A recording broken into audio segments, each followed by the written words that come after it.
ଶୋଭିତ ଜାତୀୟ ପତାକା ବାୟୁ ହିଲ୍ଲୋଳରେ ଫରଫର ହୋଇ ଉଡ଼ୁଅଛି। ତାହା କେବଳ ବୀର ପ୍ରସବିନୀ ମାର ସୁଯୋଗ୍ୟ ଓ ସାହସୀ ସନ୍ତାନମାନଙ୍କ ଆତ୍ମବଳି ପାଇଁ।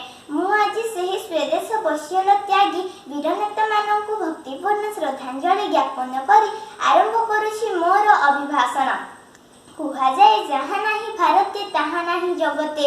ଆମର ଆର୍ଯ୍ୟଭୂମି ପୁଣ୍ୟଭୂମି ଭାରତବର୍ଷ ଥିଲା ପ୍ରାକୃତିକ ସମ୍ପଦର ଗନ୍ତାଘର, ଯାହାକୁ ଦେଖି ବିଦେଶୀମାନେ ଲୋଭ କରି ବ୍ୟବସାୟ କରିବା ପାଇଁ ଆସିଥିଲେ।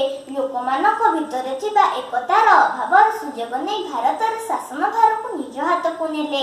ଦୀର୍ଘ ବର୍ଷ ଧରି ଇଂରେଜମାନଙ୍କ ଶାସନରେ ରହି ଭାରତୀୟମାନେ ହେଲେ ଅତ୍ୟାଚାରିତ, ଅବହେଳିତ ଓ ନିଷ୍ପେଷିତ। ସ୍ୱାଧୀନତା ମନୁଷ୍ୟର ଜନ୍ମଗତ ଅଧିକାର। ଭାରତୀୟମାନେ ତାଙ୍କ ସ୍ୱାଧୀନତା ହରାଇ ପରାଧୀନ ଭାବେ ଦାରୁଣ ଯନ୍ତ୍ରଣା ମଧ୍ୟରେ କାଳାତିପାତ କଲେ।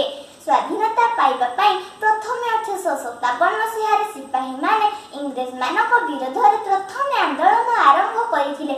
ଏହି ସିପାହୀ ବିଦ୍ରୋହ ଭାରତରେ ପ୍ରଥମ ସ୍ୱାଧୀନତା ସଂଗ୍ରାମ ରୂପେ ଅଭିହିତ। 1919 ମସିହାରେ ଜାଲିଆନାୱାଲା ବାଗଠାରେ ଯେଉଁ ନାରକୀୟ ହତ୍ୟାକାଣ୍ଡ ଘଟିଥିଲା, ସେଥିରେ ବହୁ ନର ନାରୀ ଓ ଶିଶୁ ମୃତ୍ୟୁବରଣ କରିଥିଲେ। ଏହି ଘଟଣା ଭାରତୀୟ ସଂଗ୍ରାମୀମାନଙ୍କ ମନରେ ଗଭୀର ପ୍ରଭାବ ପକାଇଥିଲା। ଏହାପରେ 1921 ମସିହାରେ ଭାରତୀୟମାନେ ଅସହଯୋଗ ଆନ୍ଦୋଳନରେ ଯୋଗ ଦେଇ ଭାରତରେ ଇଂରେଜ ଶାସନକୁ ଶେଷ କରିବା ପାଇଁ ଉଦ୍ୟମ କଲେ। ଜନସାଧାରଣ ବିଦେଶୀ ଜିନିଷ ବର୍ଜନ କଲେ। ମହାତ୍ମା ଗାନ୍ଧୀଙ୍କ ନେତୃତ୍ୱରେ ଭାରତ ଛାଡ଼ ଆନ୍ଦୋଳନର ଆହ୍ୱାନ ଦିଆଗଲା।